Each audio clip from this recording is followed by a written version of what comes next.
back everybody to another vlog, and today I'm gonna go see my mate Dave. He's a pretty hands-on practitioner and he's gonna tear me apart in some ways.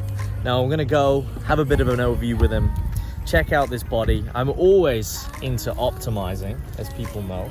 I'm always trying to make things better, and one of the ways to do that is to continually sometimes to assess yourself and learn more.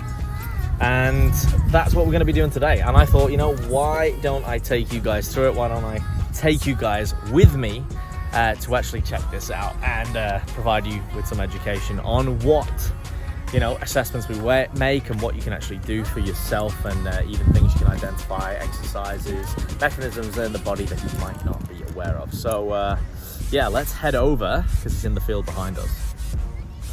All right, so across the rugby fields, not the soccer fields, he says. Park in the library. Right, got it. Think I see where he is, hopefully. We'll soon see if I've got it right in the next 5 minutes. If not, well, I'll be getting more steps in for today. I'll see you guys when I'm there. So that's one other guy we just saw there. I see. It's good though, at least you got all the equipment in it. Good little setup, here we go. We found it. Here he is, the big man. Oh, what a view, mate, look at this.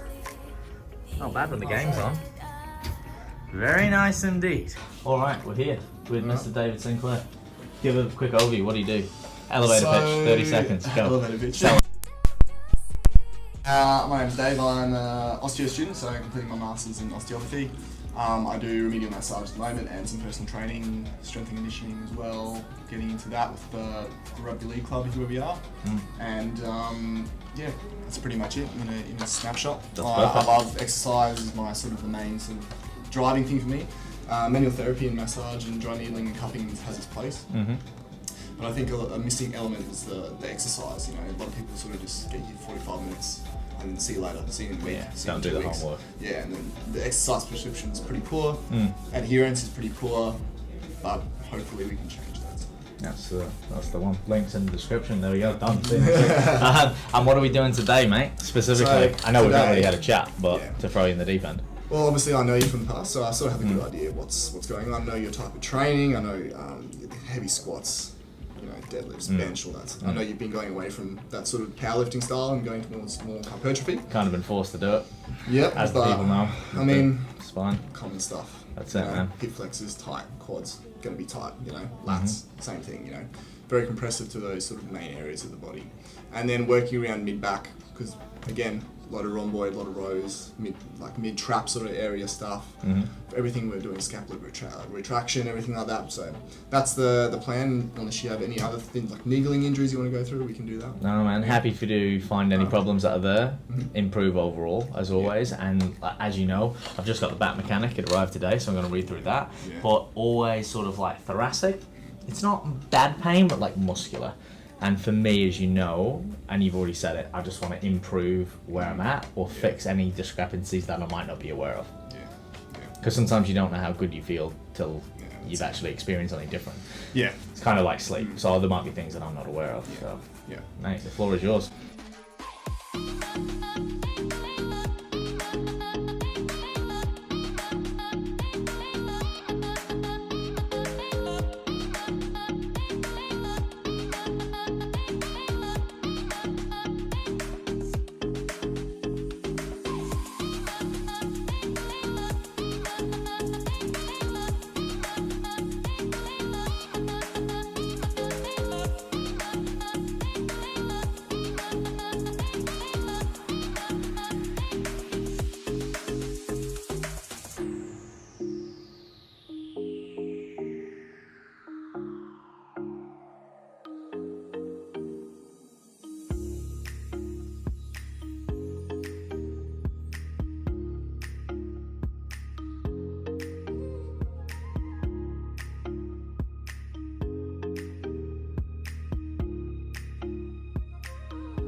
Yeah, so this looks pretty painful, and it was. But one of the best things Dave said to me of describing cupping is that every therapy generally that we utilize is going in, meaning into the skin or towards the body. So massage, needling, etc. But if you think about cupping, it's pulling out. So it's pulling the blood away from the surface of the muscle, from the fascia, from the skin, and allowing it to stretch and, you know, alleviate in a different way. So by doing this, and then he was making me move through that range of motion, so do like a leg extension, so actually flex the muscles while the cupping was on, so while the blood was pulled up. And you can see him here, he'll do it on my back and making me move through different ranges of motion to kind of alleviate, once again, more muscle tension. And then the idea behind it is when the blood is returned and the muscle has been able to relax, kind of like myofascial release. But just a caveat, there's still a lot of studies to be done on this. There's not a lot of compelling research, a lot of it's anecdotal. It definitely felt better afterwards, but probably was not something that I would do all the time, but definitely worth trying out. Apart from the fact that, as I mentioned, you look like you've been attacked by an octopus. So anyway, yeah. But all good experience, and definitely worth a try. You definitely feel a lot better afterwards. You do feel some sort of difference because obviously there's a lot of tension, and as that sort of blood comes back into the muscle and you've stretched it, you feel a sense of relief. So anyway, back to it.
Sitting throwing rocks across the pavement, hoping it will cave in and swallow me whole. Wondering why my mind keeps on spinning. This isn't how living to me was told. Why am I like this? Something's always amiss. Can't put my finger on it, but it's there. Wait for it to subside, but my mind won't apply. Waiting for the clear. Is it bad sometimes? I like it when I lose control. There's something in it that's so beautiful. So there we go, first session done. I'm going to break it up into sorry about the wind, a little bit of wind, a two-part series with Dave because we needed to get through a little bit more. We didn't quite have enough time and we don't want to rush this for you guys, and I'll probably have a little bit of a sit down with him next time, and I'll try and get him to do some face to the camera stuff, but I've probably and I'm doing some B-roll over this anyway, or some voiceovering just to explain what is actually going on, some of the science behind it, and some of the mechanisms, the techniques and the tools which he's actually using. So I'm walking out there looking like I've been attacked by an octopus or an alien from a different planet, but I feel really good. To be fair, I've known Dave for a long time. We used to train together back at Hold Your Own. Respect to that place. That will rise again. And yeah, so he's always been a good guy. He's been studying like me. He's been furthering his business. He's been doing a lot of good work for a lot of good people. So it was very much a case of me, you know, going to see him, and now he's got his practice set up, and yeah, really enjoying it. So stay tuned, guys. Part 2 is coming. Found it, and yeah, crack a day. We're back. It's day 2 now, and about to see Dave again. I'm gonna get into some more remedial therapy, if you will, some more performance stuff. So we'll see what's in store today.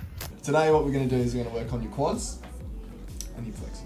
Nice. That's what we're going to do. Similar to last week, a bit more work done this week, actually, a bit more time to do that sort of stuff. And then we're going to do some exercise, sort of concentric work for the hamstrings. Right. Yeah, because we want to release the quads, get more length in them. And the total opposite for the hamstrings, we want to get more concentric activation in them. So that's what we're going to do. And we're going to work that in with some glute work. We're going to release your erectors and mid-back. Right. Yeah, because that's going to do that cross sort of section. So quads into lower back, yeah, that sort of lower cross syndrome sort of stuff. Makes sense. Yeah. Is there anything that you noticed last time specifically on me that was like red flag, or was it just more of it's performance prevention, and is it similar to a lot of people who train more resistance? Very like similar. It's quite a common trend. Very similar pattern. So you still got the natural kyphosis, which is that little like good curve through the thoracic. A lot of people like me where they sort of like flat back or extended, and that's from lat pull downs, bench press, everything's sort of extension based, yeah. Right. Everything scaps back and down. When you row, scaps back and down. When you Yeah. bench, scaps back and down. Yes. It doesn't. There's no like this push-pull ratio is not, in my opinion, is not correct. Yeah, when you push-pull reach, because we don't get the reaching anymore. That's a component we're missing. So like protractions. Correct. Yeah. So people are sort of like down and back, which has that natural. They go hand in hand. Yeah. Whereas you still got that sort of natural kyphosis, which is good. Oh right. Okay. And you're quite built around that section of mid back, which I expected, you know. Yes. So for the main things for you is your erectors and your quads and your hip flexors. Those are your sort of the main things we're going to go after. Secondary to that would be your neck position. Yeah, especially when you're benching, which is a bit more back. Right. Okay. So instead of having a bench press where we're down and back and neck forward, we're going to look to retract the head slightly and then down and back. Yeah. Right. How do we do that? I will show you. But basically, it's just when we're trying to really drive the scats back and down, we have a tendency subconsciously to push our head forward, because that makes us feel like those are more back and down, but it actually has the opposite effect. So obviously the traps and the beta scap sort of connect down to the scapula. So if our head is protruding forward, what's that doing? Right. Okay. Dragging that scalp. Yeah. Slightly. I'm not 100% sure that's the case with you. It's something we can sort of work through, but that's a very natural thing. Yeah.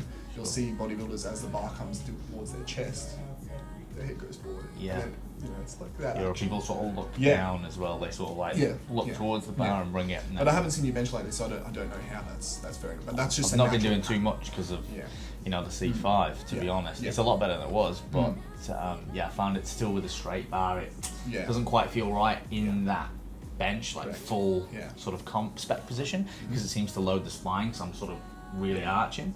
So I've been doing more still like flat bench press with dumbbells, but feet flat, no feet back, a lot less of an arch until it alleviates and then maybe come back.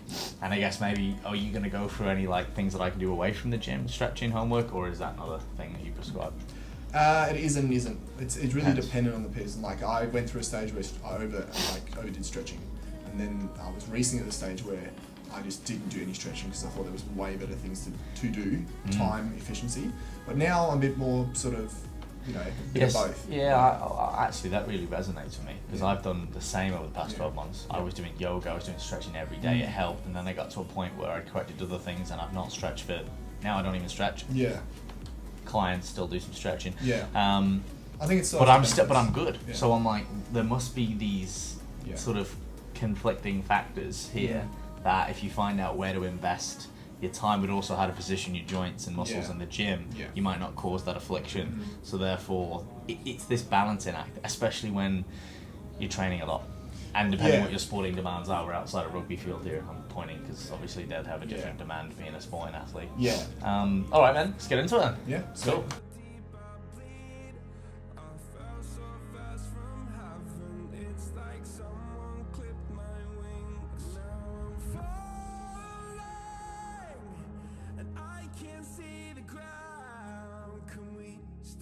this gravity, it keeps bringing me down. I can't breathe and I don't wanna die. Can we stop this gravity? 'Cause I don't wanna say goodbye.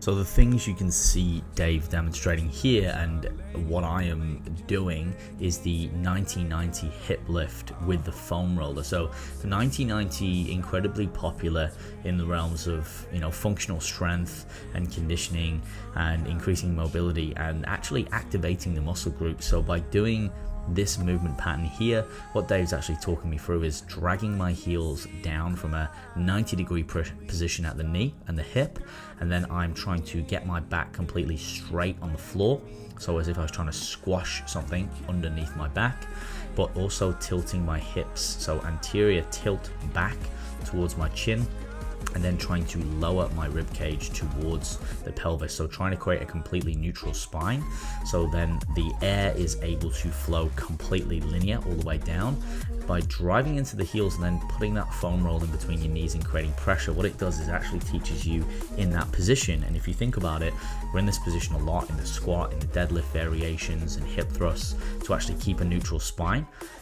A lot of the time when we're squatting and deadlifting, you'll notice the chest comes up, the rib cage comes up, and the pelvis, you know, posterior tilts back underneath, and we want to bring that back up, not only so we can generate what we call intra-abdominal pressure, but so we can keep a safe and a strong position through the joints and the muscles. So that's what Dave was talking me through there and how to do it correctly. And again, moving through these big compound movements, it's extremely critical that we get this right. So highly recommend this as an activation and a bit of a prehab workout, I guess you could say, or sorry, a prehab exercise, preventative rehabilitation, but also to actually learn how to engage your core, position your joints and muscles appropriately. You can also do this through different planes of motion. You may see us do it here, I think, through like a transverse plane of motion, so on the side. So learning to be able to do it through, you know, in different positions in space and time, depending on where, you know, you're loading those muscles from, because obviously working through vertical and horizontal planes of motion, usually when we're strength training, it's going to be critical that we learn how to do these things without these ranges of motion. And then what you'll see him teach me towards the end is the supine pelvic tilts. I believe this is, I've got it right. So this one is, it was really difficult. It's not quite now. Dave's just explaining to me about the breath work here. So basically exhaling through the nose as much as possible, and then inhaling through the nose as much as possible and exhaling through the mouth with pursed lips to generate that tension, so you can actually learn to feel what that pressure is like. It's actually extremely hard, and you will feel your hamstrings, your glutes, your core like you've never felt it before, which is where a lot of people fall down in these movement patterns and why they always have a dodgy lower back, or they can't actually generate strength. But going back to the supine pelvic tilts, he described it as something like a snooker cue, quite advanced, and learning to sort of tilt and pull one leg, one femur forward from the hip, and then pull it back again, which, man, I've never felt my hamstrings and my adductors so much, my hip flexors so much in my life. It was incredibly challenging. So probably a little bit more advanced, that one, but nonetheless great if you're into your strength-based movements, great if you want to learn to activate these muscles more optimally and even properly as well, to prevent injury but also to enhance performance. So guys, yeah, hope you enjoyed this vlog, something a little bit different today, going into some of the nuts and bolts of movement patterns and, you know, rehabilitation and also performance for, you know, a lot of practitioners out there who are not only offering, you know, massage therapies, but also, you know, in the realms of physical therapy and chiropractics as well. So very cool. Guys, hope you enjoyed it, and I will catch you on the next episode.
all right guys, I gotta keep this quick because my battery's about to die. Just finished with Dave. As you guys would have seen now in the video, we've gone over some tips and techniques and obviously some of his areas of expertise, which are going to shine a bit of an insight into what he does, but also the practitioners that can help you with your mobility and your strength and your overall well-being as well. So make sure you give Dave some support and head over. I put all his links in the description below, so head over to Instagram, show him some love, follow along. If you're in the area, book in with him, he's a top man. And if you've got any questions, feel free to reach out to him or me, as always. And you guys know the drill. If you like the video, like the goddamn video. We really appreciate it. It helps the channel grow. Comment if you've got something positive, or again, if you've got a question that you want answered or a specific video that you want me to film. And of course, guys, I appreciate it. All the new subscribers. And for those of you who haven't subscribed yet, come on guys, what are you doing?